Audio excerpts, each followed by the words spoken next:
Caught this one. Flood warning in effect from Wednesday morning to early Thursday morning. What? Minor flooding is forecast. Where? Swatara Creek near Hershey. When? From Wednesday morning to early Thursday morning. Impacts at 7.0 feet. The right or north bank begins to overflow. Several roadways upstream of the gauge are affected by high water. At 8.0 feet, the right or north bank overflows. Several roads are affected. Additional details. At 10:01 p.m. Tuesday, the stage was 5.5 feet.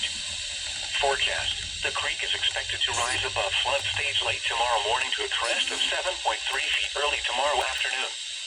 It will then fall below flood stage late tomorrow evening. Flood stage is 7.0 feet.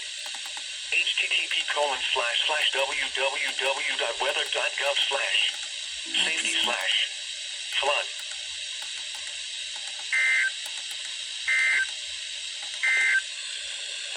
Steady rain across the eastern two-thirds of Pennsylvania will continue overnight.